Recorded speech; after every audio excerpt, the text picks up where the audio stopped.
Good.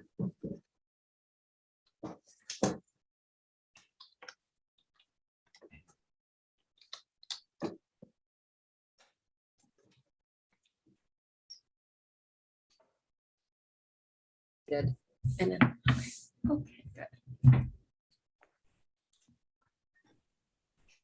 Good afternoon. Hi, Ann. Hi, Ann. Troy. Hi, Ann. Hey, Troy. Where are you? Good. Robin, Rachel.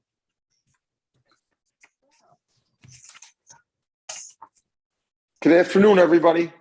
Hey, Joe. Welcome. How are you, Ann? Good. How about you? Good, thank you. Better than yesterday. Holy cow, Troy, that was brutal, man. That was. I had a guy on a loader for 15 hours straight. My God. I don't doubt it. It was just crazy, just crazy. You had a guy doing what? A loader operator, like moving snow. Oh, I bet. I Yeah, bet. yeah. Big job. It was crazy, crazy. Hi, Lisa. Hi, Jay. How are you? Good morning. Good. Everybody staying warm? No. Though Florida's not much warmer, so. Goodness. Okay. 1, 2, 3, 4, 5. And are we missing anyone? Right. Right. Is he joining? As far as I know. Okay. He mentioned Thursday about a flight today.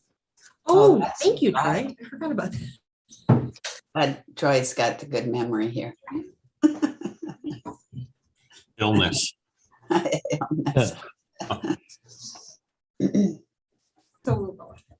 Well, why don't we go ahead and start? Yes. Would that be a good thing? Okay. Well, welcome everyone. Happy New Year. Here we go again. Appreciate the loyalty and the diligence of our staff and our board members. Last year was a record year, but I'm sure we can pass that even further this year. So, all right. So I'll call the meeting to order and I'll ask for approval of the minutes from our meeting of December 21st. Motion. I'll motion. Okay, been moved by Troy, seconded by Joe. Any additions or corrections? All those in favor say aye. Aye. Opposed? Motion carries. And Kevin Loki, I see you there. You have the local labor monitoring report for us for the month of December and for the year of 2021. Correct. Good afternoon. Good afternoon. So I will start with the December 2021 monthly report. Covers our visits between the 1st and the 31st of December.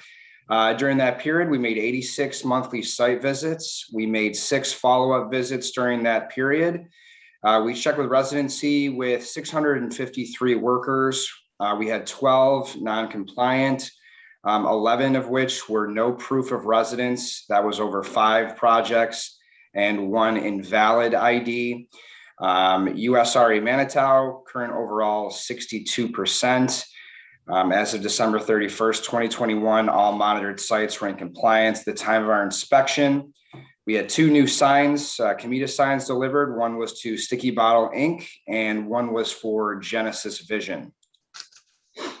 Just so you know too, for future reports going forward, I will be giving a little bit more specifics as far as how follow-up inspections went, when any issues of non-compliance, just for clarity. But any questions for the December report? Kevin, just my usual question. When you went back for the ones without proof of residency, when you went back, were those the next day, were those folks able to provide residency That's correct. documentation, or were they not on site at that point? In all of the instances for this particular last month in December, all of them were compliant the following day when I returned to the job site. Actually, WF Elmridge, which I believe one of their employees was no longer on the project. It was demo work, and they tend to kind of go in and out for demo employees. So he was not back on site the following day, although I'm pretty confident he lived local anyways. Okay, perfect. Yeah, if you could provide that follow-up, that would be great. Yep. So all the monthly reports going forward will have more specifics as for that information. Any other questions then on the December report before I move to the annual? Okay. So for the annual report, it covers our site visits between January 1st, 2021, obviously, and December 31st. During the year of 2021, we made 892 site visits. 52 follow-up visits were performed in 2021. Checked with residency with 6,811 workers, 161 issues of non-compliance overall. 37 COMIDA signs were delivered for new projects. There was a 98% average compliance on the initial site visit. And all sites were 100% compliant within 24 hours of the initial visit. How many workers did you check on in the prior year in 2020? Was that a big I increase? can tell you that right now. Hold on a second. Give me one moment.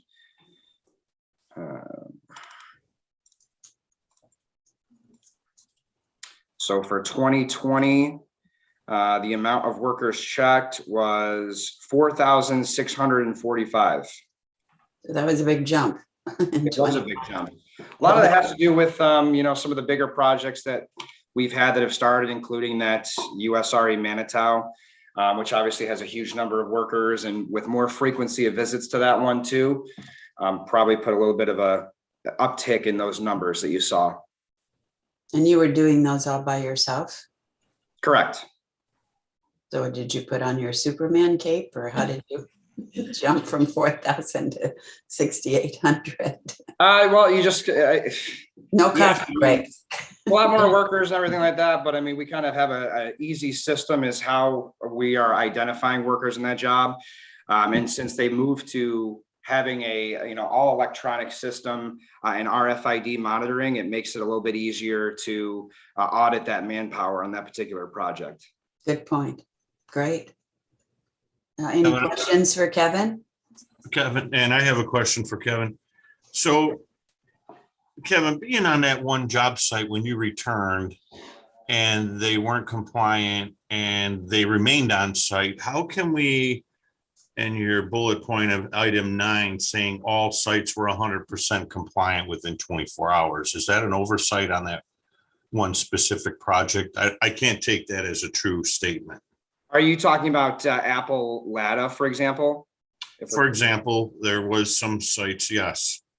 Sure. So with like Apple Lada, when we originally went back the following day on that one, they were gone the next day for the non-compliance. But as you know, they returned on that project the next week and they were back on site. So it wasn't, necessarily within the 24-hour follow-up period, hence that number.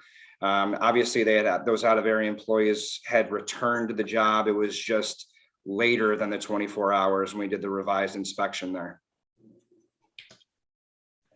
Well, I see the loophole now with that statement, but it's concerning when we say something of 100% compliant when they were blatantly, and you were told that they were going to stay there until you turned the heat up. I guess that's just something I want to have on the record that it took more than one compliant pushback on that to make it 100%. Is all. Sure, absolutely. Is that the kind of additional info you'll be providing this year, Kevin? Yes, I will definitely make those changes and corrections. And again, I had a conversation with the COMIDA staff recently last week where we talked about changes that they'd like me to include on those reports that would offer more clarity. And if anyone else has any further suggestions or comments or critiques, I'm certainly all ears on that. Kevin, Troy, just on Manitou, I know we're at 62%, and we were anticipating that we would be a little bit lower usually because of the iron workers and then eventually that would increase to get to the 70% goal. Are we still on track for the 70% goal based on what you see, or are we behind? Well, the most Or are recent we one, ahead? the most recent one with the month, so they're sending me a weekly report every single week that gives a breakdown of where labor is in the job. The most recent one was at 61.4% for the last one they had sent me. So the steel guys are pretty much done on the project for the most part. They're definitely gearing down. They've maybe still have a handful of employees still on the job, and that definitely has made a negative effect on the numbers. I'm not confident in saying that they can meet 70% at this point. Certainly, I hope that they can. And as we start to get into more of the finishing trades on the job, I believe it is their focus to try to obtain as much local as we possibly can. But it has not been trending necessarily in the right direction as of late. But there is certainly time for them to meet that 70%. It's something that we're keeping an eye on. What would that time frame be? At the I end think- at the end of the project? Yeah, by the end of the Actually, project. Brian is going to report on the latest projections on the Manitou site and how we think it's tracking and when we think they'll hit that 70%. Okay, great. I will say that some of the local labor that could have been done here was not. Perfect example would be the roofing section of the job that was subbed out. They came out of New Mexico.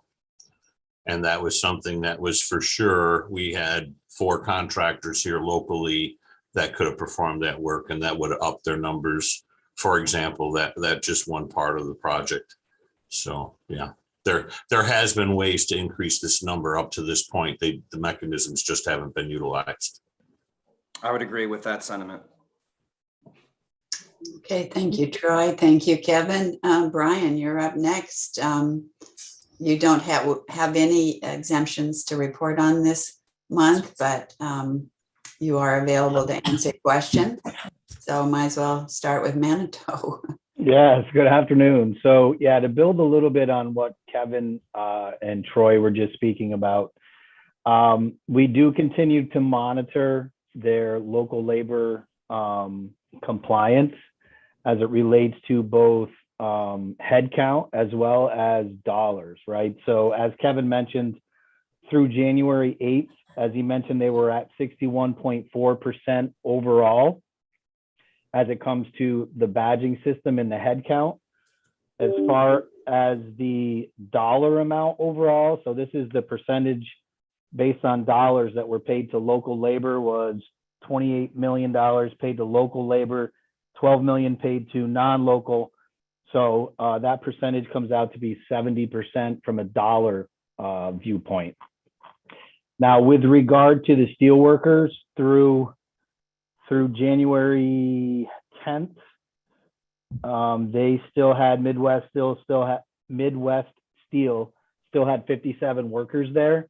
So while they are reducing in numbers, they're still reporting to have 57 there. So that is still skewing the numbers, more to out of area for the time being. But based on the conversations that we just had with them last week, if everything goes to plan, they expect by March and or April to be overall at a head count at 70%. They hope to attain the 70% by March or April. And that's head count. And with dollar amounts, they hope to be greater than 70% by that time frame.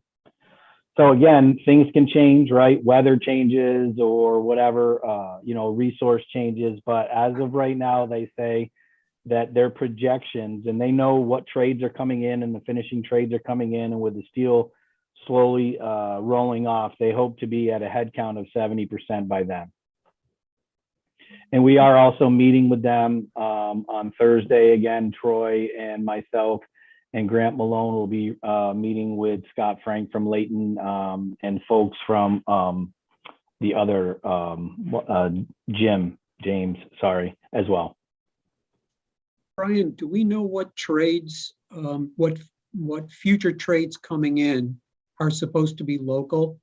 And so that if that doesn't occur, we have a sense that are going off track. Like for instance, as Troy mentioned, the roofers, if to get to the 70% headcount number, they're counting on local labor for roofers, and we later learn that they're not using local roofers, we can kind of say, okay, you're not using these folks, where are you making that up? Just so we don't get to the end of the project and then, fall short of the Surprised. goal. Yes, Mhm. yes. Yeah, they do have that. They have that all laid out by contractor, and they have their estimates of the local and non-local. I think the biggest one still to go, they still have O'Connell Electric, which is obviously local, still there and fairly large numbers. That's a large local one. I don't have the rest off the top of my head, but they have that information laid out for the remainder of the project, what trades, who's been awarded the work, what percentage is local, what percentage is not. So that information is there, and based on, that's the numbers that they use to project when they will get to that 70%. So when you, in the future, going forward, can you just provide us an update that, hey, they're at 68%, but that is on track, or whatever the percentage is, based on their plan? And if they start to deviate from the plan, can you just give us a heads up, like, hey, they were planning to use this local contractor, they're not, and just the impact that's going to have? Yeah, we do meet regularly, and they provide updates with regard to that. So if they can foresee it, right, in the future, then they report it to us, and we try to work with Troy and Grant and trying to assemble some local folks if they think they're going to come up short. Okay. There is an issue that we need to talk about on this upcoming Thursday with them, which is deals with one of the other trades. So that's a perfect example of it. So I will say they're very good in reporting. They have this sketched out through the end of the project, very detailed, and I can continue to report to you as needed on that, especially when they foresee problems coming. Thank you. Sure. So Any more Jay, questions? peace of mind, Jay. The glazers, electricians, painters, carpenters, sheet metal workers, pipe fitters, they'll all be gearing up here once the iron worker gets out of the way. Okay, great. Okay, thank you, Jay. Thank you, Troy. Thank you, Brian. If there Thank are you. any other questions for Brian? Yeah, Brian, I got a question for you. So let's say they don't meet that 70%. And Rachel, maybe you can answer it. Then what's the consequence? What do we do? Let's say we get to the end of the project and they didn't meet the 70%. Then what do we do? Joe, we have the ability to reduce benefits should they not hit the 70%. Various recourses. We did a letter agreement with USRA and Amazon laying out the conditions to the 70%. Off the top of my head, I recall that we had a paragraph of what our recourse was at the end of the letter, but I don't know exactly. But I do recall that reduction in benefits was one method that this board would have to explore should we get there. But as Brian said, they're very confident they're going to hit the 70%. Okay. Yeah. And again, I'm just asking because if they don't hit the 70%, I think there's got to be a consequence, in place. And it's got to be pretty clear and everybody's got to know what it is, and just makes things easier. Yeah. And we provided for that. Absolutely. Okay, any other questions for Brian? Okay, Rhett has joined us. Hi, Rhett. Welcome. All right, so let's see. We're going to have an update from Greg on our financial report. Another banner year. So Greg. Thanks, Ann. Yeah, absolutely. Like Ann indicated, it was just we'll talk a little about some historical trends here, but record-breaking year, I would say, and we'll talk about a couple of those numbers. So these are preliminary, right? We're going into audit season right now. So we have a couple accruals that we'll continue to make here as we get ready for the auditors who are starting in a couple weeks. Let's just talk about, and again, it's certainly our statement of financial position, which represents all of our assets and our liabilities. Our cash balance continues to grow based on our excess of our revenue and fee revenue over expenses.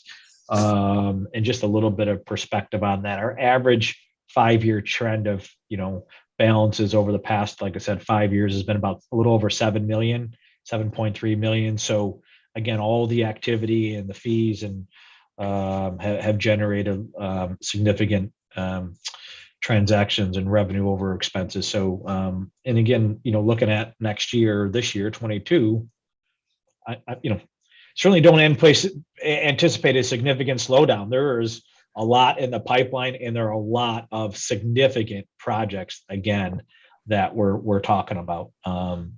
So more to come on that.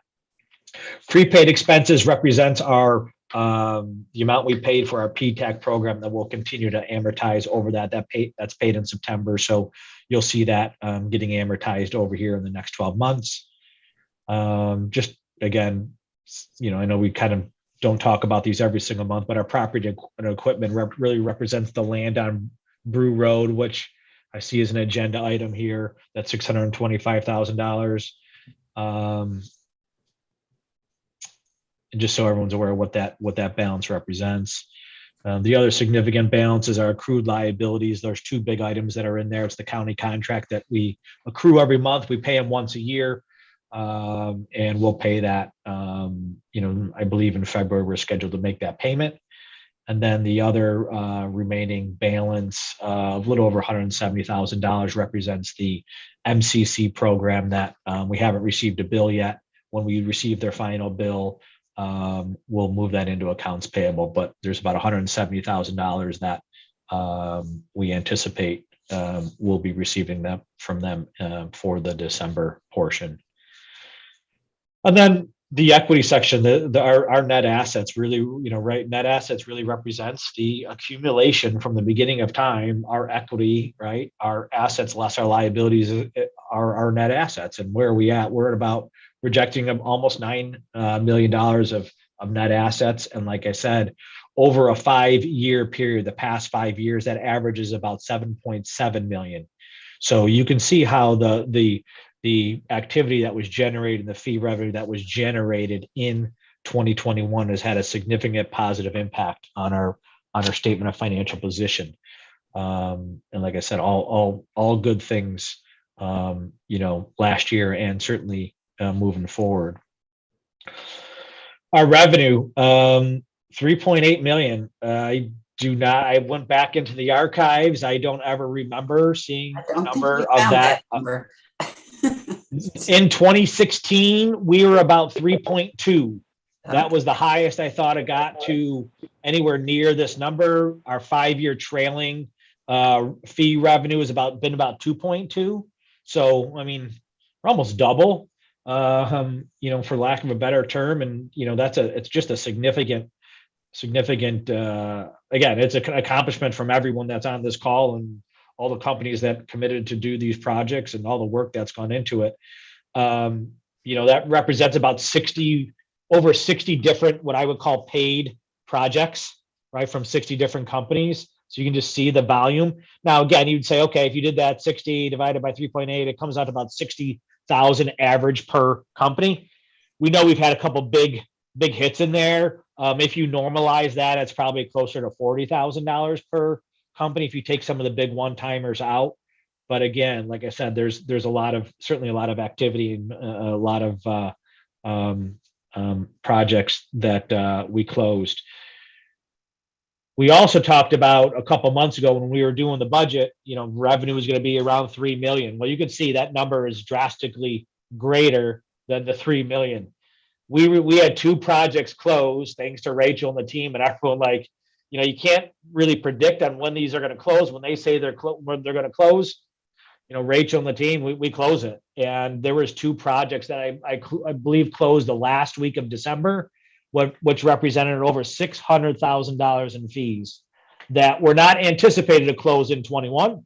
they were really anticipated to probably close more likely the first quarter of 22. So again, we're not gonna turn that back, but just so if you're trying to reconcile where we thought we were going to be and where we end up, all good, but certainly and welcome sight of some of those projects closing in the last week of the year. The other significant, the program community development, right? And I know the folks from MCC, I think, are on this call. Most of that is about 720,000 of the 880 is from the MCC programs that I believe continue to produce positive results, and we'll hear more about that. There's 50,000 in there from GRE.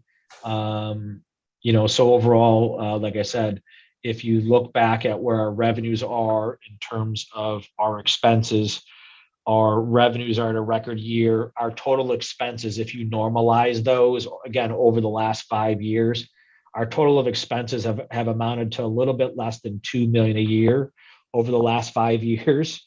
That's about 1.97 million, and we're just a little bit over 2 million. So although our revenues have grown significantly, we've managed to be as efficient as we can on our expenses and coordinating all of our programs, and even overhead to an extent where we're managing that. And as a result, we're heading into 2022 in a very strong financial position, and continue to hopefully support the boards and everyone's commitment to our programs and the things that we're going to support moving forward.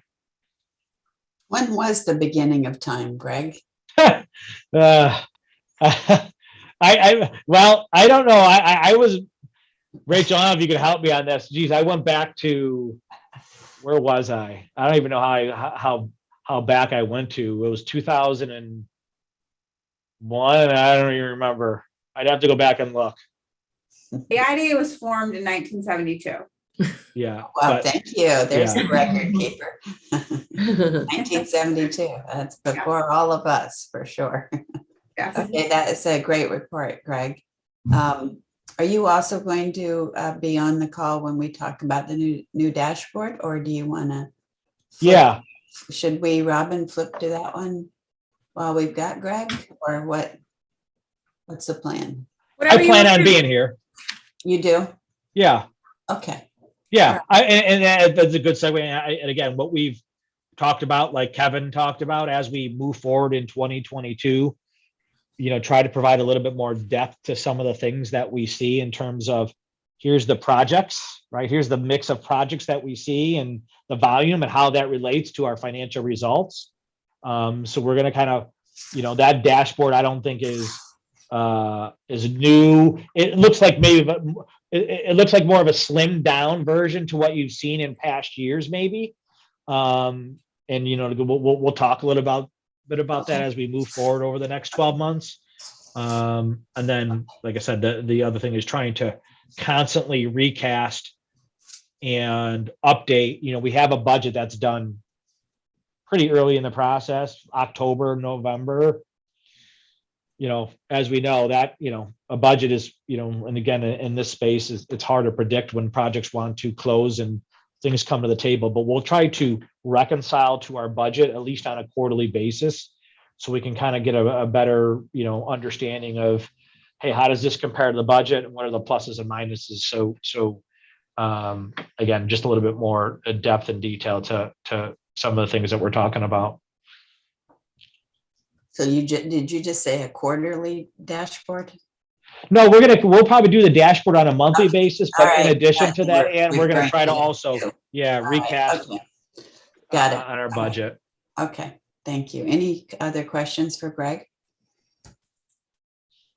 All right, we'll keep going. Thank you very much.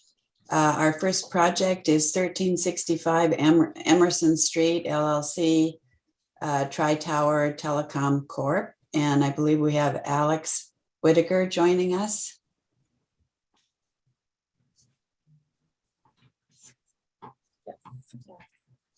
Yes, Alex just joined. Okay. Hi, Alex. Welcome. Thanks for joining us. Robin, would you like to give us the rundown on this project? 1365 Emerson Street LLC, a real estate holding company, is acquiring and renovating a warehouse facility in the city of Rochester for its tenant, Tri-Tower Telecom Corp., a related entity. Tri-Tower is a hardware and services company that supports those who power the internet, data centers, and other communication networks. A portion of the warehouse will be converted to office space to accommodate Tri-Tower's administrative and sales staff, which is necessary as it continues to expand operations. Tri-Tower anticipates creating 4 new jobs in addition to its current 31 FTEs. The applicant is seeking mortgage recording tax and sales tax exemptions. The tenant is seeking a sales tax exemption. The cost to benefit ratio is 1:31:1. Okay, thank you, Robin. That's a pretty darn good cost benefit ratio. Alex, would you like to add on any additional comments to I'll answer about the questions. project? Yeah, I did want to say thank you to you all for considering us, and a special shout out to Jay, who introduced me to the folks over at COMIDA, and then certainly Lydia Burr and Robin for explaining more of the opportunities to us. So thank you for doing that. No, we're in a nutshell, I represent both Tri-Tower Telecom and 1365 Emerson.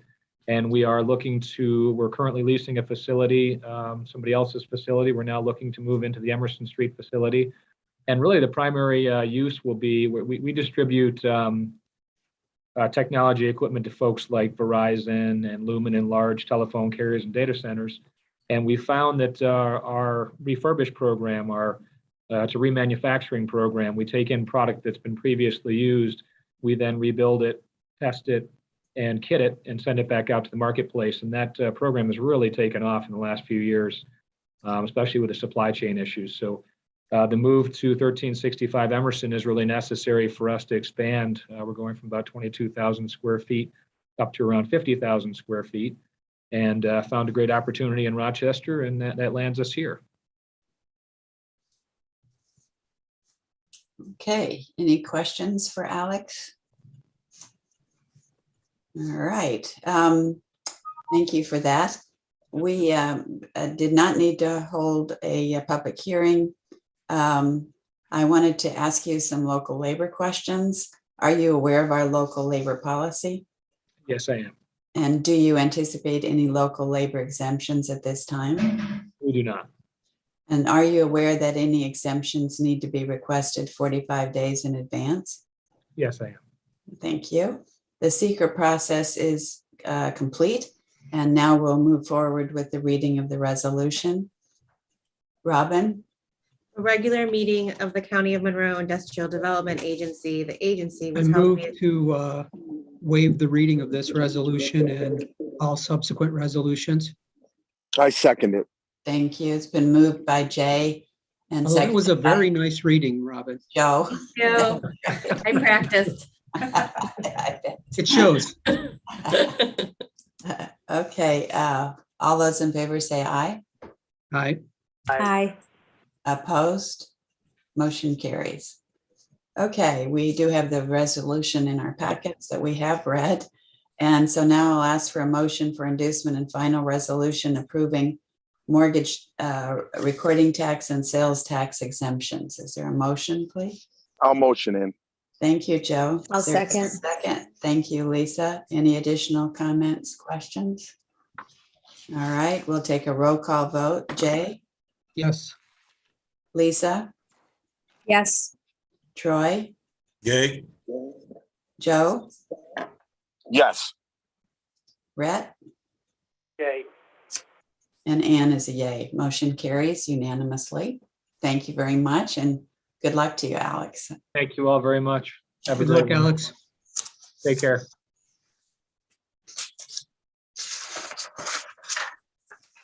Okay, our next project is Erie Station 241 LLC, and the tenant is Cooper Vision. Robin? Erie Station 241 LLC, a real estate holding company, is renovating and equipping 2 vacant facilities for its tenant, Cooper Vision Inc. in the town of Henrietta. Cooper Vision Inc. is a world-leading manufacturer of contact lenses. It is anticipated that Cooper Vision will submit an application at a later date to assume the real property tax abatement when they purchase the building from the applicant. The renovated and expanded facility will be used for packaging and distribution of contact lenses. CooperVision plans to create 73 new FTEs in addition to the existing 537 FTEs. The landlord is seeking a real property tax abatement, mortgage recording tax, and sales tax exemptions. The tenant is seeking a sales tax exemption. The cost benefit ratio is 8-1. Okay, thank you, Robin. I believe we have Gary Izzo on Yes, the call with us, and Michael Trojan I am. and Michele Bosa. Yes. Hi, good morning, everyone. How did I do with that? That was great. That was good. Okay. And so I think that's the team, right? Yes. So there was a public hearing on this project, January 13th, 2022. Rachel, did we have any comments at that hearing? No public comments. And would the representatives like to elaborate further on your project? Yes, this is Gary Izzo. I'm the finance director for Konar Properties. We own Erie Station 241. And we're excited about this project. We've been, and to bring it before the board, we've been associated with CooperVision since about roughly 1998, when they were a tenant over on Commerce. And we presented to the board back in 2005 for their National Distribution Center, which is the facility we're speaking of today, and an expansion of that property now going into the future. I believe the expansion is due to the acquisition of a daily wear line, and Michaela can probably speak more about that in the future. Again, we're just very excited for this project and looking to move forward with it in the spring. Great. Thank you, Gary. Are there other comments? Michael, Michele? No, thank you. Nothing from. Okay. I'm good. Michaela, can you talk a little about the expansion and possibly also the upcoming transaction, which I think my understanding is you're going to purchase this facility? Okay. Yeah. Go ahead, Michaela. No, if you want, you can start, and then I will add additional comment, Gary, if you like. Okay. The expansion, I don't know if it's easier for, what were you looking for exactly on the expansion, Jay? Just trying to get some more details. You know, you had mentioned it, they're expanding into their daily wear. Just trying to get a sense as to what's going on in the marketplace and potentially how that looks in the future as it relates to the job numbers. Yes, Michele, I can take it. I can take it. So mainly, thanks for the question, of course. So mainly from a long range strategic standpoint, if we look at the next 3 to 5 years, as far as the contact lens market is related, we see significant opportunities into the daily segment, as you mentioned. You know, contact lens, normally it's the contact lens market is divided into 2 categories. FRP, more monthly lenses, frequent replacement lenses, and daily lenses. Daily lenses is the big opportunity on the market. The US market is the #1 market in the world for daily lenses. We have a presence in this market. We have done significant investment in the last 2-3 years from a manufacturing capabilities standpoint, outside, of course, the New York. Actually, New York, we also have the Scottsdale facility where we are doing also significant investment. So we see this as a great opportunity. Because of this, the current distribution and secondary packaging center that we have here in West End, which is actually a global packaging and distribution center, which is not only serving the US market, but is also interacting with other distribution centers around the world and the European market and the Asia Pacific market and the Latin American market. So we need additional capacity. We need additional space to install additional packaging line to start to package daily products. And we need additional handling or logistics and distribution and warehousing capacity to serve the market. So it's a great opportunity in front of us. And we did a significant analysis, scenarios, and benchmark to understand and define the best location. It's almost 2-3 years that we are working on this project. And we came to the conclusion that expanding where we are is the best solution for the company, as far as providing a great service, which currently we provide a great service, and being able to achieve the market requirements. So mainly these are the key drivers of the expansion, why we are looking to expand. And we have provided an indication of the additional incremental headcount, but clearly, you know, we may exceed this one. We wanted to be, of course, realistic and prudent based on the analysis that we have done, but I'm positive that, you know, we will continue to see significant increase and expansion of our activities in this area. And Cooper Vision plans to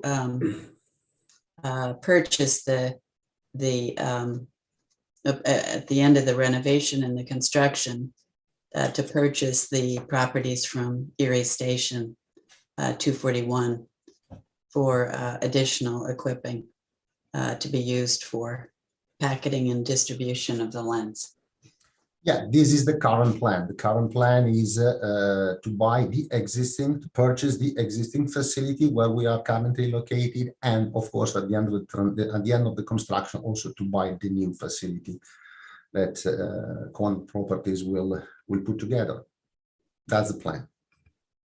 Okay, thank you. Are there questions by the board? All right. Okay, I'll ask you a few local labor questions. Are you aware of our local labor policy? Yes, I am. I became aware, of course, in the last. Very aware, right? Yes, and I understand it's page 9 of the application process. So yes, I am aware. Yes, and yes, we are aware. Okay, great. And do you anticipate any local labor exemptions at this time? Yeah, this is Michael Trojan. Yeah. There are 2 subcontractors in the construction of the facility that we are evaluating now, and we will come back to COMIDA if we need the exemption. And it deals with the exterior skin of the building, one being the precast, the other the metal panel. They are the manufacturers outside of our county areas, and due to warranty issues that they need to have their labor install it in order to preserve the warranty. And we plan to come back to COMIDA and talk and address those at a later date when we have we're more solidified on what we have. Thank you, Michael. Are you aware that any exemptions need to be requested 45 days in advance? Yes, ma'am. Okay, great. Thank you. The seeker process is complete, and we have waived the reading of the resolution. We have the resolution in our packets and we have read it.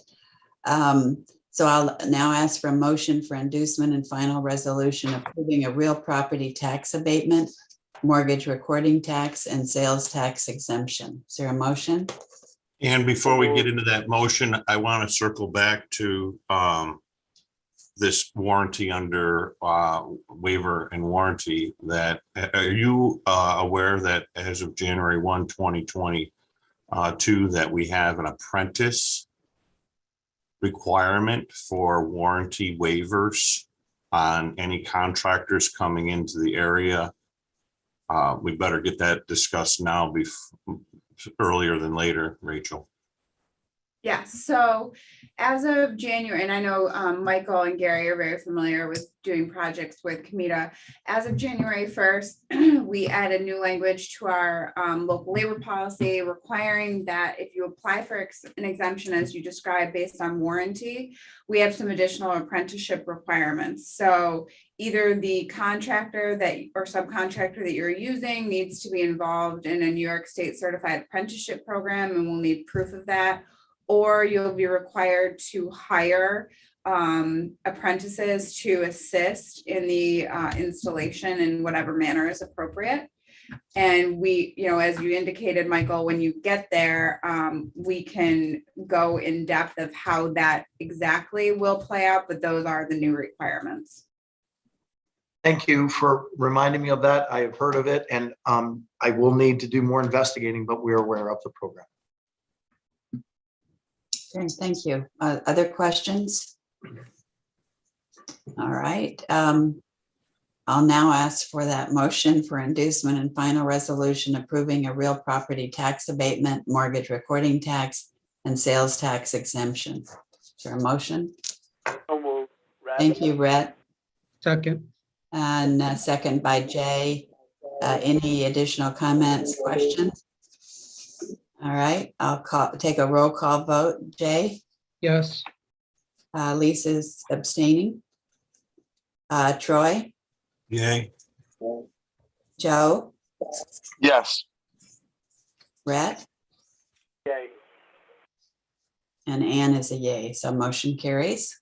Thank you very much. Good luck to you. Sounds like a wonderful future ahead for everyone involved.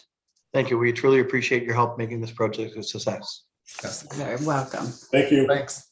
Thank you. Thank you. Okay, our next project is Li-Cycle North American Hub, Inc.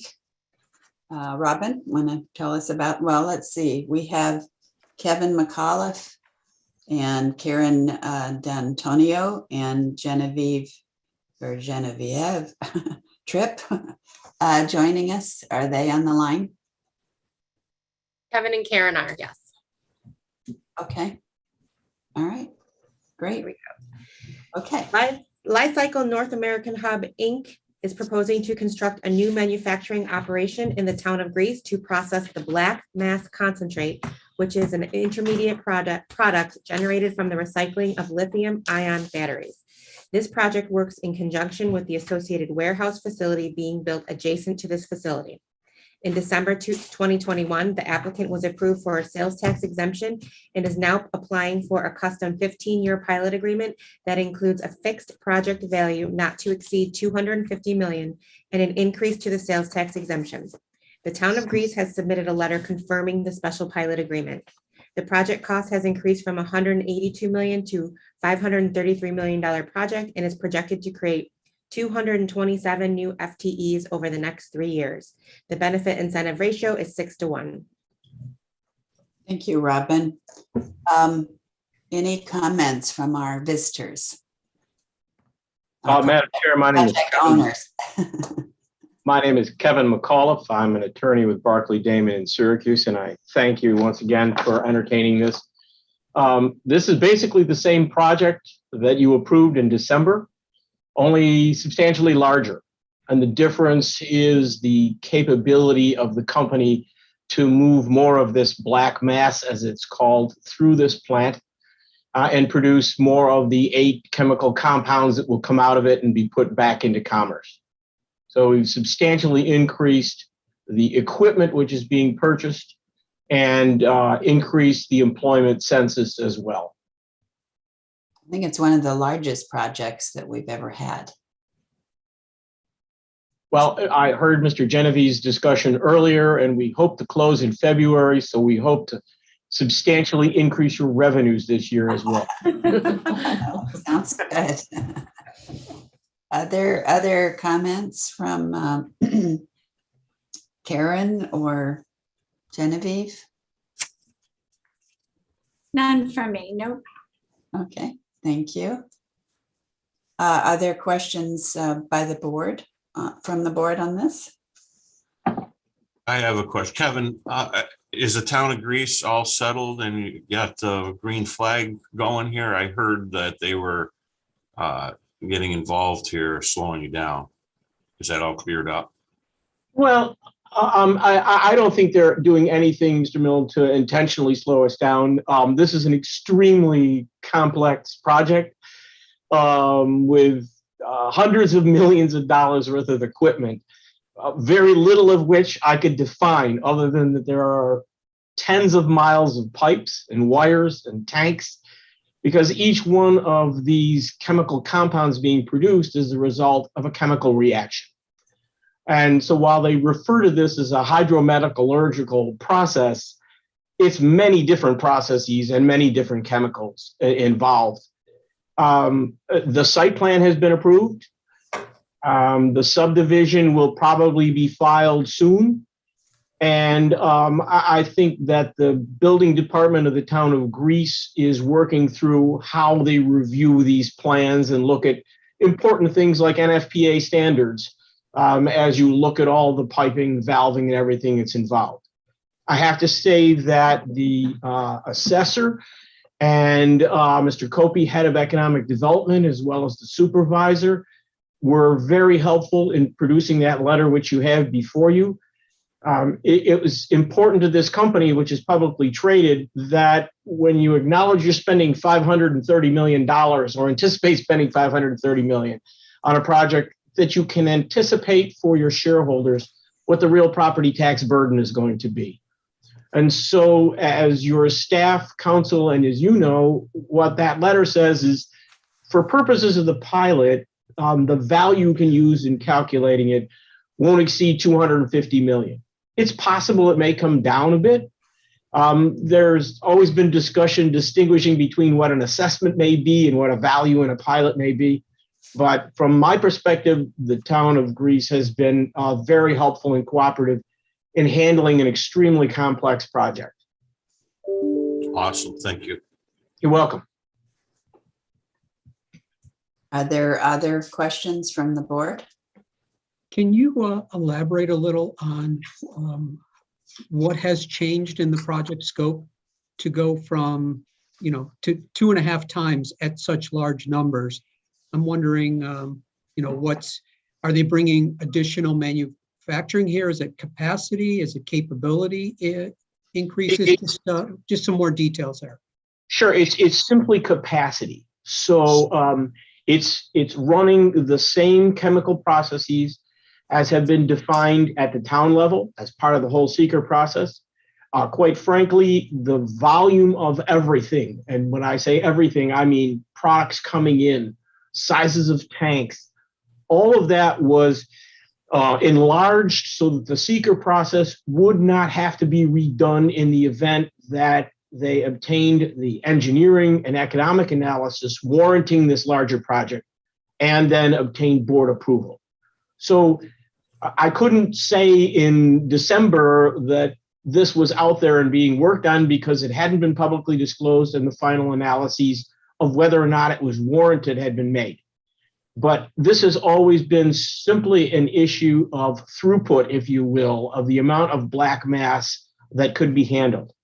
Important considerations are there is no limit on the amount of black mass that can be obtained at the moment. And so that was one of the gatekeepers and green lights obtained. And the other one is that there is massive demand for the return into the economic sphere of these different compounds that can then be pulled from the black mass when it's shipped here and processed. So it's simply a question of throughput. All the processes remain the same. The chemical reactions, the reactants, the catalysts all remain the same. It's just an increase in volume and capability to handle that material. Was the company looking at other locations that they're consolidating into this one, or? They were looking at and have looked at other locations to put a hub. So within the company, they have the nomenclature of 2 different types of facilities. One is a spoke, and there is a small spoke already in Monroe County, and the other is a hub. The hub is where, at the spoke locations, the batteries are processed and turned into this black mass. That processing will not occur at this hub facility, nor at the adjacent warehouse that you approved also in your December meeting. The only thing handled in these 2 locations, warehouse and hub, will be the processed black mass. It is working on multiple spoke locations throughout the country, and alternatively has looked at other hub locations. I don't know that any of those have been abandoned yet. Those are extremely complex decision processes, but we know that this hub, with everything happening and falling in line, and there are still some contingencies out there that we need to fill in the next month, but we anticipate that with a few things falling into place, this would close in February, and this will be the only operative hub then that the company has at the moment. Thank you. You're welcome. Other questions?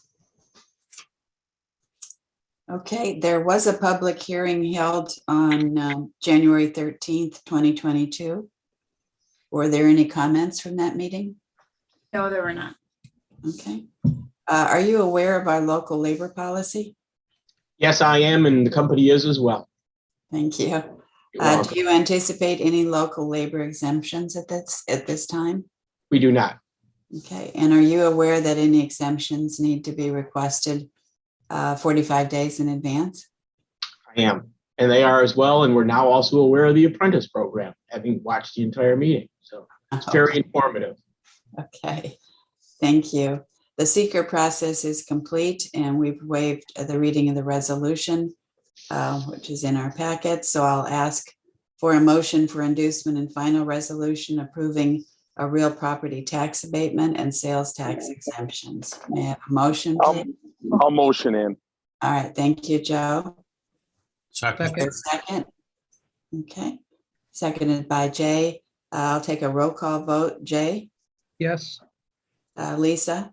Yes. Troy? Yes. Joe? Yes.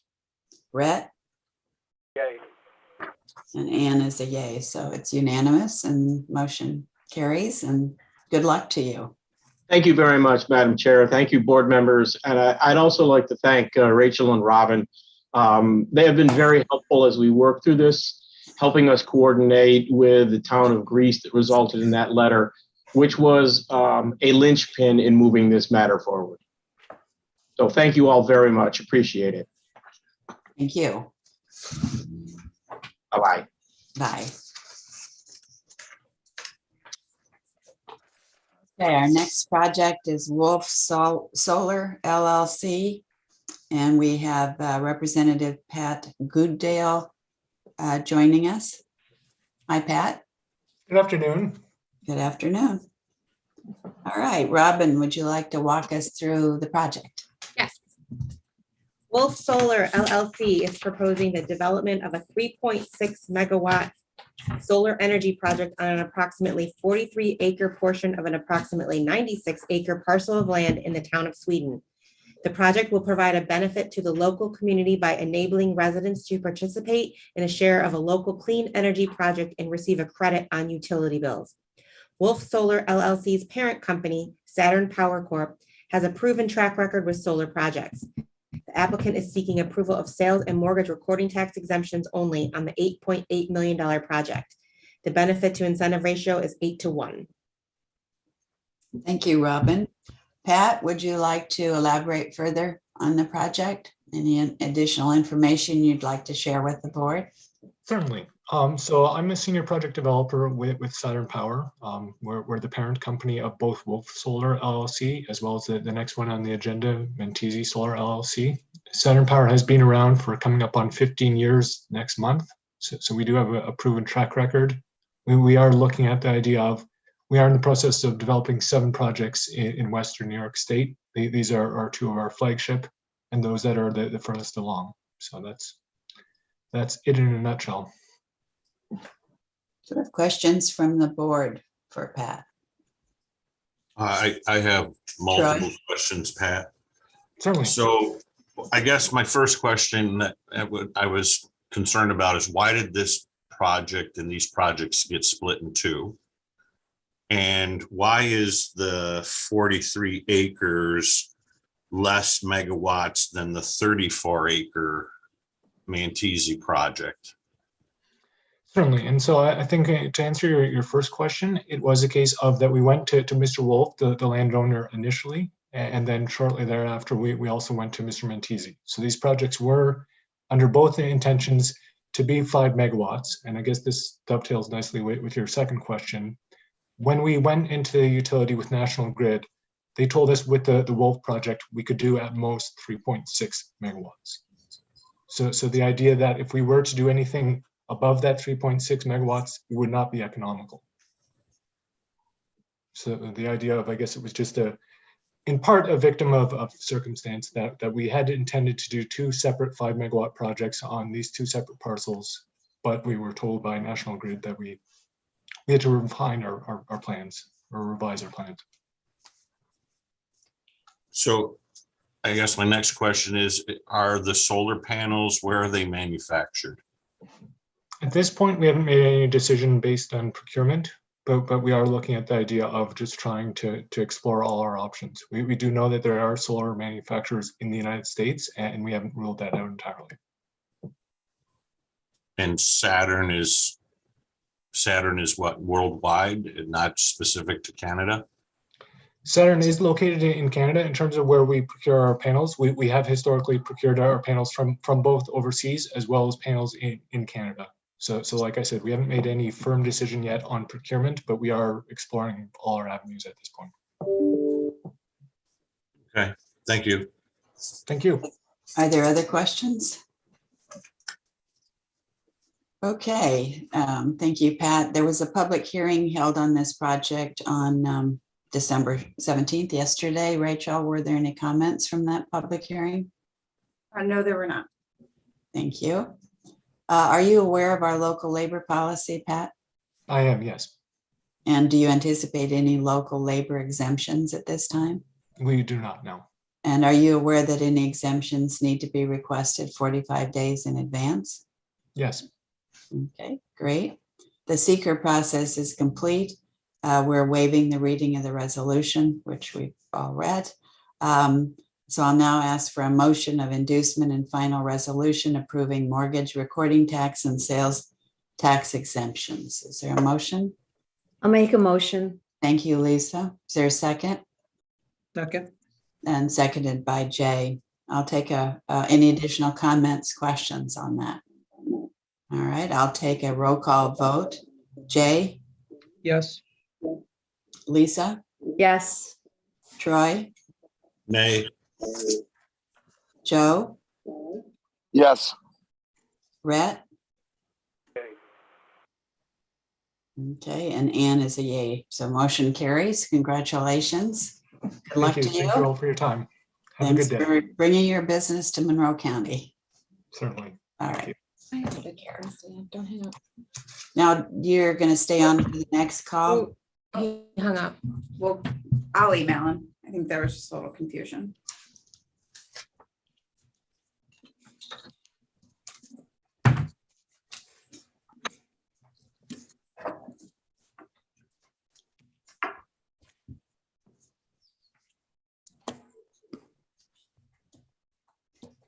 Just sent him an email asking if he could jump back on.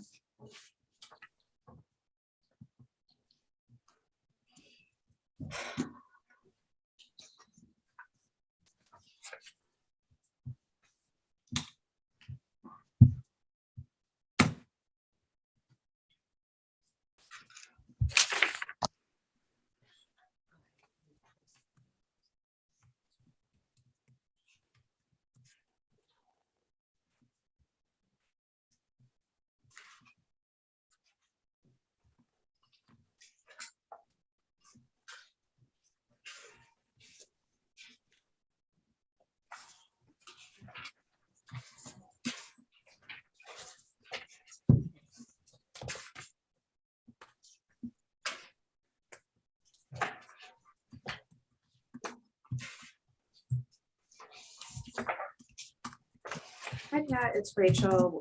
We're still in the meeting. We're hoping you can jump back on to discuss the Mantezi project. We're moving on to that in the agenda. Thanks.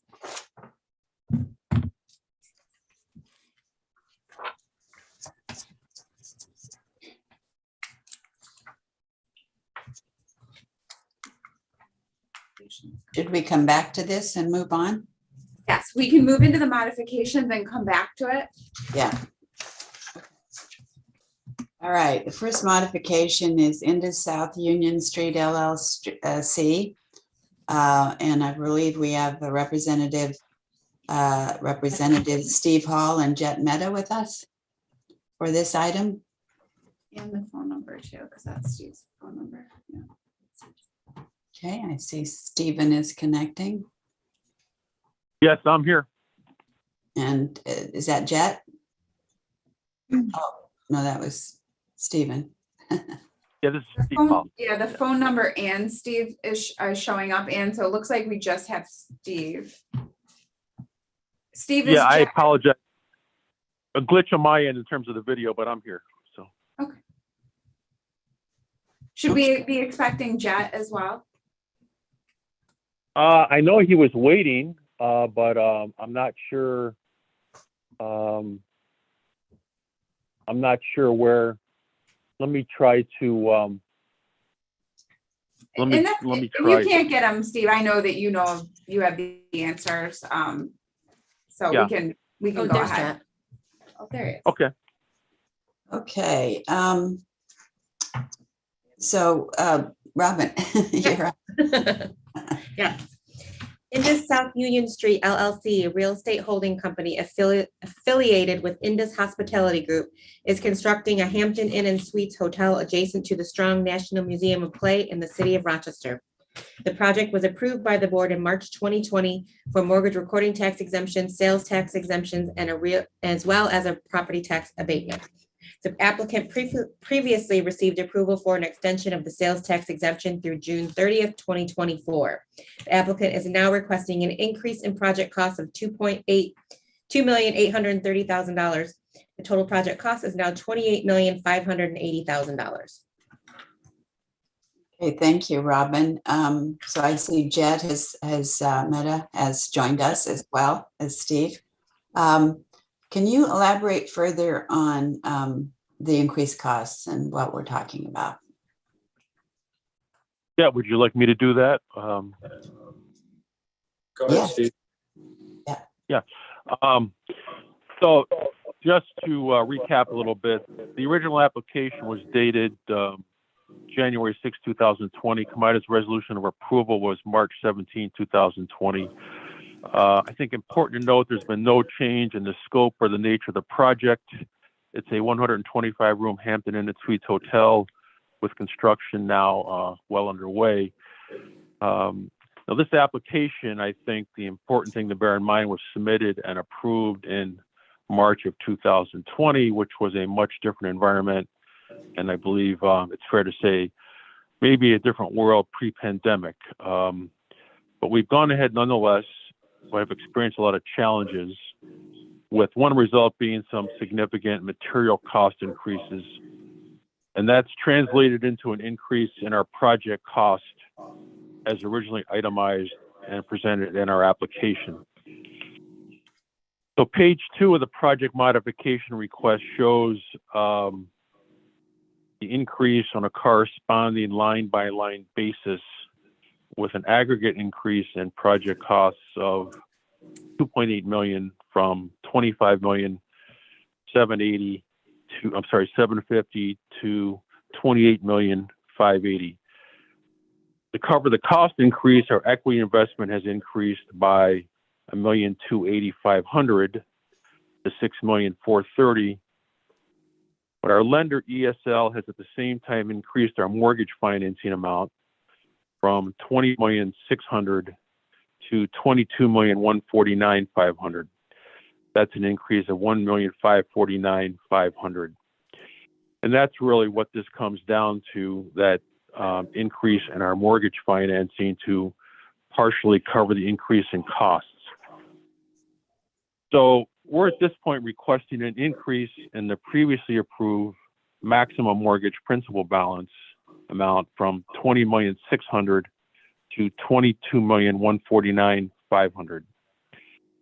And the result is an increase in the mortgage tax exemption amount from $154,500 to $166,120.25.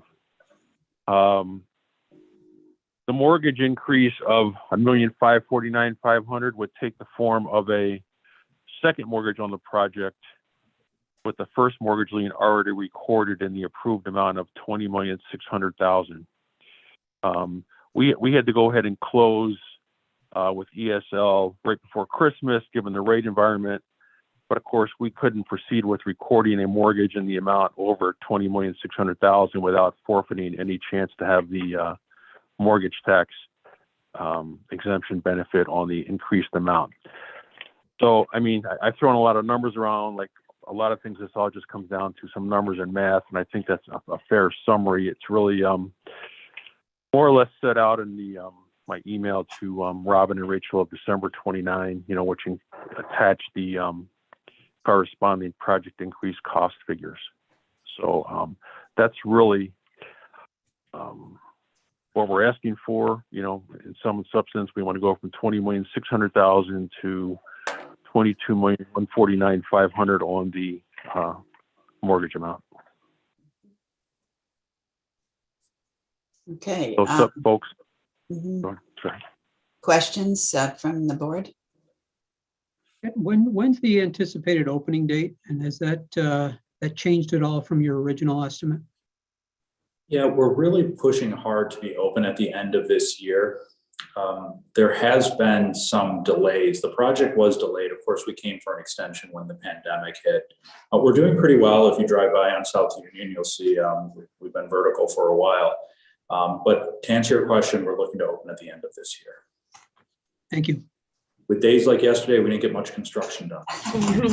They were doing a little framing though. I was proud of them. Okay, thank you. Are there any other questions?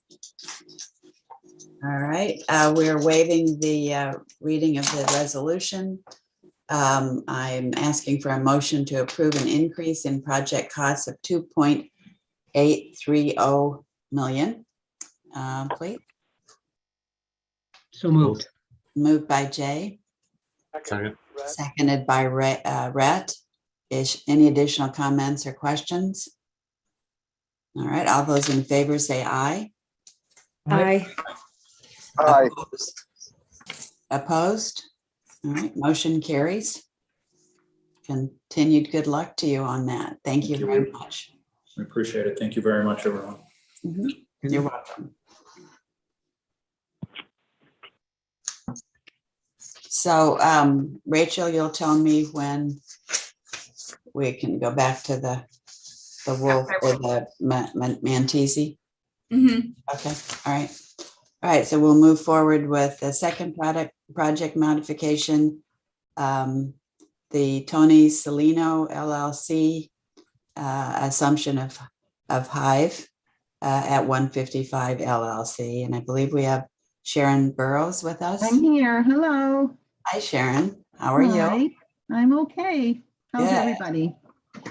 We're hanging in there. Thank you. All right, so we would love to, Robin, get your summary. Yes. Hive at 155 LLC is a mixed-use development in the St. Paul quarter in the city of Rochester. The project consists of live, work, lofts, and retail. The applicant is requesting approval to assume the real property tax abatement. Okay, and any additional comments on that, Sharon? Only in that we have no plans to change anything, and it will stay exactly as it is with the commercial space and the 54 residential living units, just as is. Okay. So the assigner is Hive and the assignee is Tony Celino. Correct, with an LLC to be formed. Okay. Any questions from the board on this assignment assumption? Hearing none, we will waive the reading of the resolution, and I'll ask for a motion to approve the sale of the facility and assignment of the real property tax abatement. Is there a motion? I'll make a motion. Thank you, Lisa. Seconded by Jay. Any additional comments on that? All those in favor say aye. Aye. Opposed? Thank you. Opposed? Motion carries. All right. Thank you. Thank you all.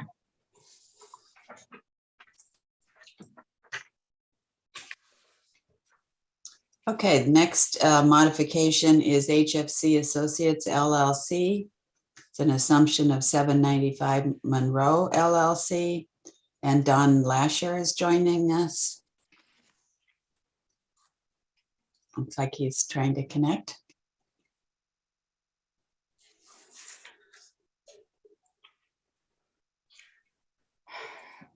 There we go. Don? Don? Don Lasher? You're on mute. Don?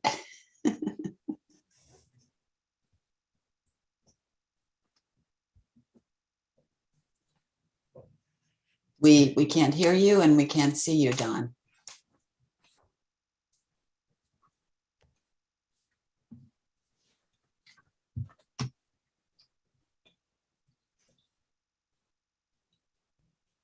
Okay. We will waive the reading of the resolution on this, and Robin, you want to tell us more about it? Yes. 795 Monroe Ave Inc. redeveloped the former Theater Confections building in the Upper Monroe neighborhood in the city of Rochester into apartments. The applicant is requesting approval to assume the real property tax abatement. Okay, was Don able to join us? Okay. So 795 Monroe is the signer and HFC Associates is the assignee. And I'll ask for a motion to approve the sale of the facility and assignment of the real property tax abatement. Is there a motion? So moved. Thank you, Jay. Is there a second? Second. I'm sorry, who was the second? Oh, Troy, the one right waving. All right. Any additional comments, questions? All those in favor say aye. Aye. Aye. Opposed? Motion carries. Okay, the next project modification is Alchemy Machine LLC. And we have no representative joining us, so I'll ask Robin to go ahead and summarize. Yes. Alchemy Machine LLC is purchasing and renovating a 130,000 square foot building in the town of Henrietta. Alchemy Machine business operations consist of sheet metal fabrication, precision welding, precision machining, powder coating, and assemble. The project was approved by the board in July 2020 for sales tax exemptions only. The applicant previously received approval for an extension of the sales tax exemption through December 31st, 2021 due to COVID-related construction delays. The applicant is now seeking an extension on the sales tax exemption through December 31st, 2023 due to project investment taking longer than expected. Okay, great. Any questions on that? Hearing none, we're waiving the reading of the resolution, and I'll ask for a motion to approve an extension of the sales tax exemption through December 31, 2023. Is there a motion? So moved. I'll motion in. Thank you, Jay, and thank you, Joe. Any additional questions, comments? All those in favor say aye. Aye. Aye. Opposed? I need to abstain, Ann. Okay, thank you, Lisa. One abstention. Any in opposition? All right, all those in favor say aye. Aye. Aye. Aye. Opposed, and one abstention. Motion carries.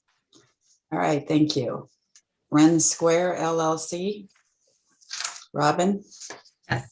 Ren Square LLC, a real estate holding company, has purchased the historic Glenny building located downtown in the city of Rochester.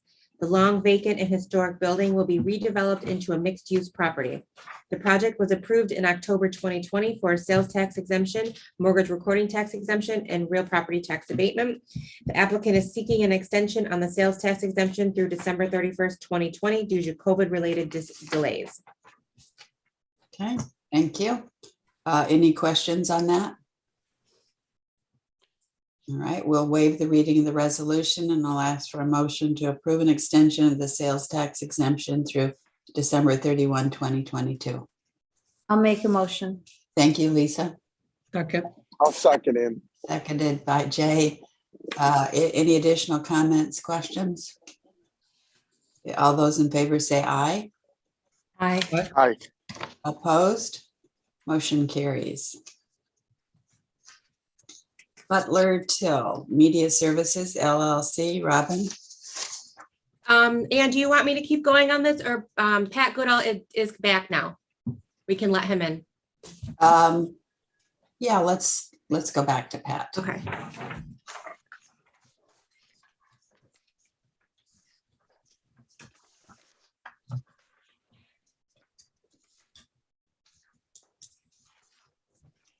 Hi, Pat. Welcome back. My apologies. All right. I'm glad we found you. Yeah. Or you found us.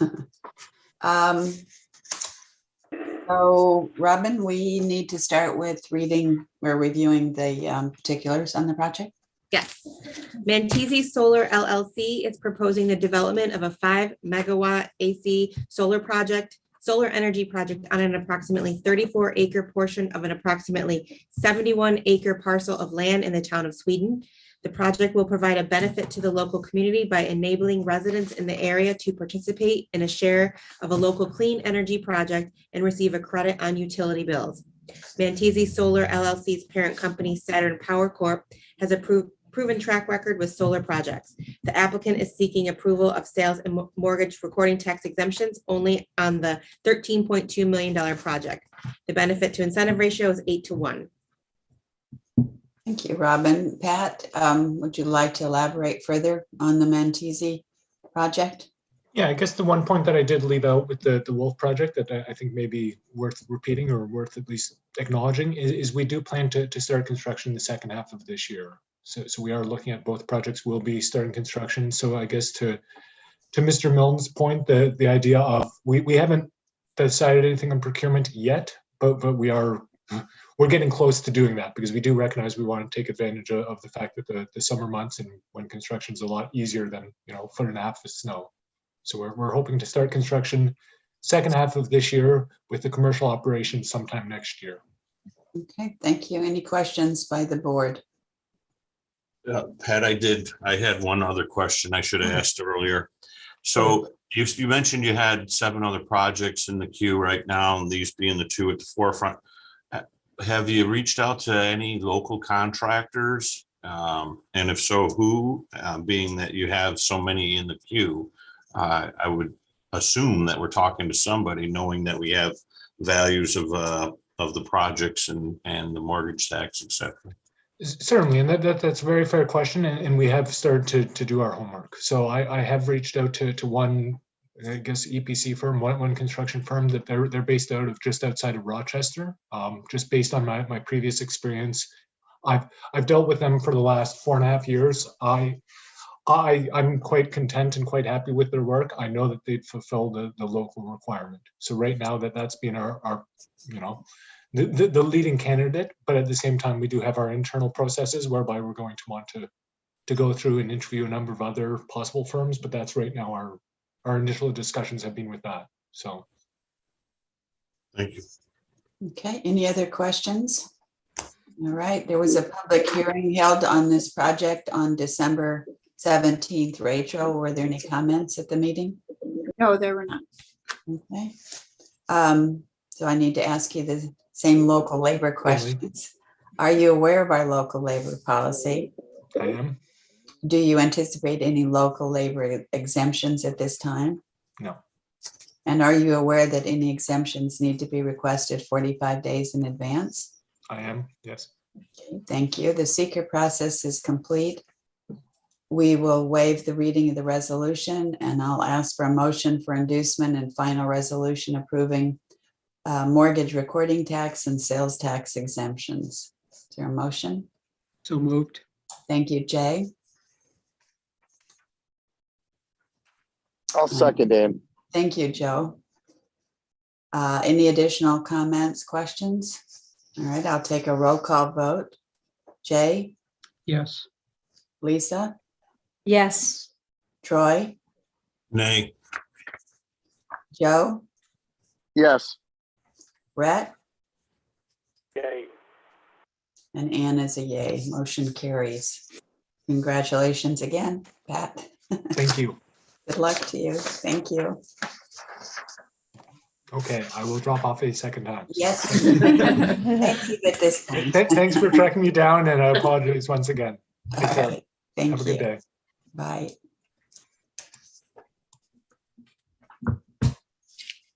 Okay, we are going back to Butler Till Media Services, right, Robin?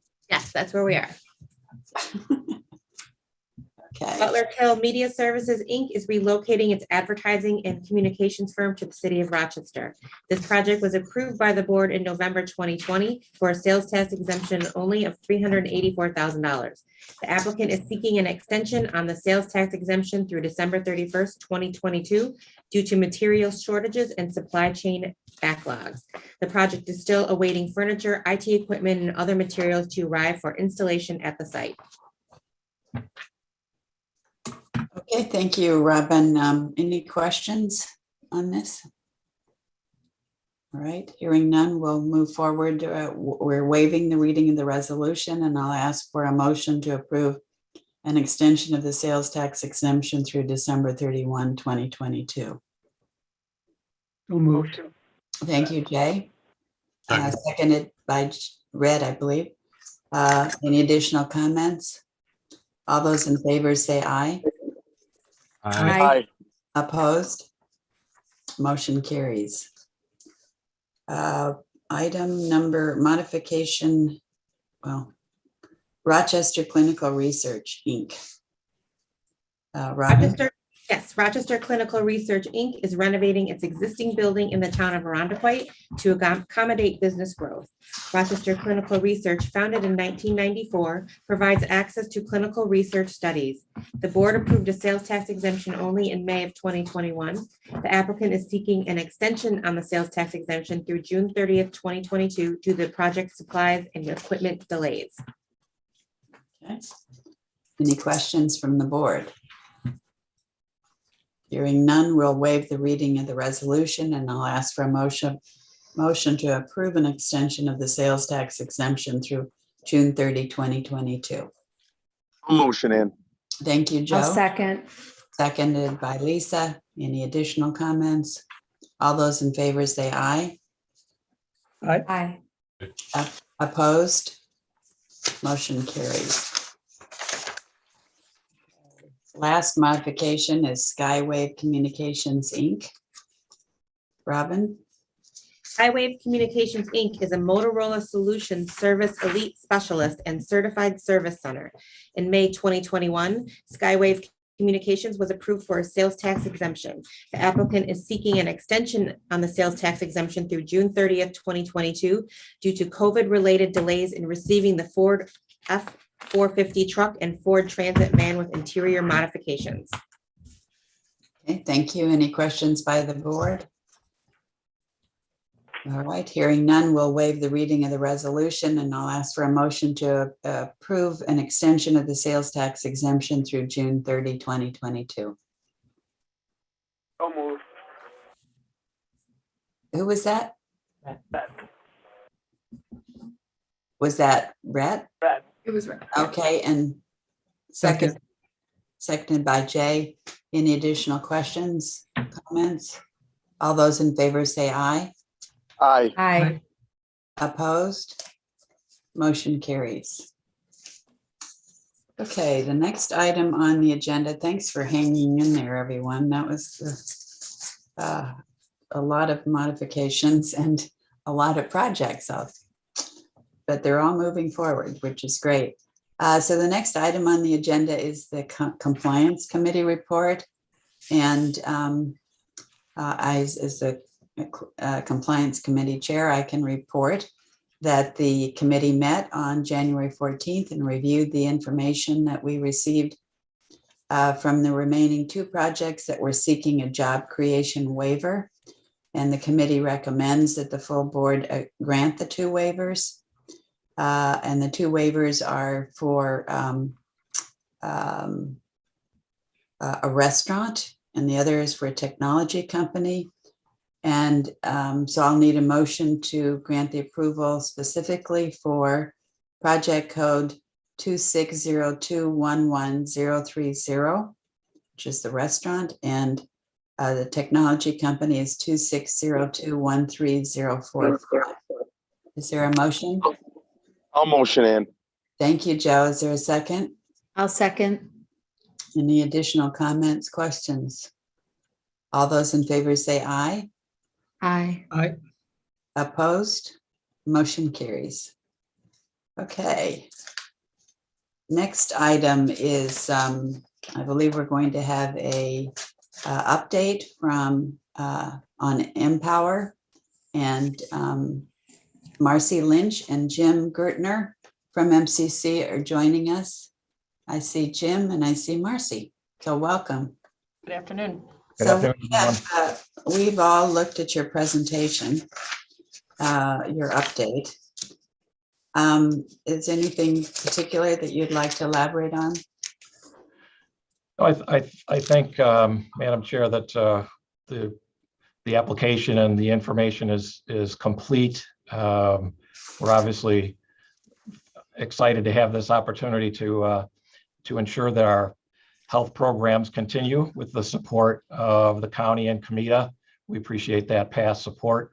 Marcy has a lot of opportunities lined up for our entry-level healthcare workers, and we are looking to make sure that those folks are supported with tuition assistance as they come into the program. Okay, great. Marcy, do you want to elaborate? Yes, and just as Jim said, one of the additional things would be making sure that we continue the career pathways to make sure that we're continuing to be able to recruit those entry-level healthcare workers locally in organizations such as Monroe Community Hospitals, St. Anne's, Rochester Regionals, and the URMC facilities. That's become a very popular program, the mentor programs and the bridge program. We have a number of CNAs that come in that come into the CNA or the home health aide, looking at in a year or 18 months, being able to move up a career pathway. Yeah, some of the results and the comments coming from your graduates they're heartwarming. We've helped them create a future for themselves. Absolutely, absolutely. They're grateful and thankful, and the nice thing is that they're all coming back to be mentors for future students. Wow, which is great. And just keeping these essential workers moving, and it's certainly critical in this time period. Having those folks come to us for this training and education and sticking with their employers is critical to all of us. That's great. So you are asking for a minimum through June of $200,000 because there's a timing issue. Robin, is there anything you want to elaborate on that? Yeah, I just add that, this is in addition to the current Empower program that we support. It's kind of like an offshoot. The healthcare is an offshoot of what we currently support. And they have a funding gap right now of $200,000 that we have historically funded in the past, supported through COMIDA. So will they be back then? What we're looking to do is in June, there are a couple of other awards that we're looking at. We're looking at submitting for the American Rescue Plan and other smaller grants that can help fill in for some of these gaps, which is what has happened so far in the fall. We've had a couple of other awards that were able to kind of take us from September, because the previous Empower Healthcare was completed August 31st. So we've been able to utilize other funding in the midst here, but all of that funding was that particular funding for the healthcare, the Empower Healthcare was utilized as of November. Okay, thank you. Are there questions from the board on that? We appreciate your partnership and all of your good work. So I'll ask for a motion to support the Empower Healthcare Program from January to June 2022 for $200,000. Is there a motion to approve? I'll motion in. Thank you, Joe. Is there a second? Okay. Thank you, Jay. Any additional comments? All those in favor say aye. Aye. Opposed? Opposed? Okay, motion carries. Thank you very much, Jim. Thank you all. Marcy, for joining us, and we look Thank you forward very to much. even better results in the future. We're happy to send pictures of the students at any time. Okay, that's good. Thank you very much. Thanks, everyone. Take care. So Robin, you have a ProTrack Plus CRM purchase request. Any details on that? I know it's a new system that replaces some of the other systems we've taken a look at or weren't working well for us. And so we're looking for an approval of $12,500. Anything you want to say? Correct. Yes, staff has spent the last few years trying to figure out the best way to move forward with our customer relationship management system. And we've tried different things. We've done research. We've done, RFPs, gotten all the information out there. We feel that ProTrack Plus, it's relatively new program, economic development based, that will meet our needs. We have full staff buy-in. It's been vetted by all of us, and it's closely aligned with what we feel will help us move forward. Okay, great. Any questions from the board? All right, I'll ask for a motion to purchase the ProTrack Plus Customer Relationship Manager software program. I'll make a motion. For 1 year for $12,500. The motion has been made by Lisa. Is there a second? I'll second in. Thank you, Joe. All those in favor say aye. Aye. Aye. Okay, opposed? Aye. Motion carries. Dashboard, Robin, you want to introduce this? I think Yeah. we all have a copy of the proposed dashboard. Yes, we sent out the dashboard, which is a new report that we'd like to include in your board packet on a monthly basis. We listened to the feedback we got from the governance committee in December, and we've been talking with Greg about over the past 6 months to a year probably about how to better analyze where we are financially as an organization with fees. So Allison put this dashboard together, which we feel is all encompassing, but are happy to take any feedback on any questions on the numbers that we've put out here. I think it's very helpful. These are sort of our key target points. Exactly. And this will be done monthly, completed monthly? Monthly. And right now you'll see, this is the January 2022 report. So you'll see there were 7 sales tax exemptions. So that includes what happened today. So it's real time. Through January. Yes. Yeah. Yeah. Any questions by the board on this? Okay, good work on that. Thank you, Greg. Thank you, Robin, or Allison too, I guess. Mostly Allison. Yeah. Thank you very much. Okay, Rachel's going to give us an update on the Brew Road project. Not project, but So as you may our real recall, estate item. Yeah, you may recall we entered into a contract to sell the Brew Road land to Solar Energy Partners. The contract included the right for the buyer to conduct an initial 6-month diligence period with an option to renew to extend the diligence period by 3 months. We've already approved that. So they are exercising that option to extend by an additional 3 months. So there's no action needed. That's already been approved. There are transmission lines on the property that we have not been able to determine ownership of. We have ordered a title report that's expected in 3 to 4 weeks. So we're hoping to resolve that open issue. The buyers have mentioned the desire to have an additional 2-month extension on top of the 9 months that they've already had to due diligence as a result of this transmission line issue. I'm going to continue to work with them over the course of the next month, but if there is an additional request, that'll come at a later date, but no action today on that. Okay, thank you. Any questions for Rachel? All right, I think we're to the end of our agenda. So I will adjourn, ask for a motion to adjourn this meeting and have you mark your calendars for our next meeting, which is February 15th. I'll motion in. All right, thank you, Joe. Seconded by Jay. All those in favor say aye. Aye. Opposed? Motion carries.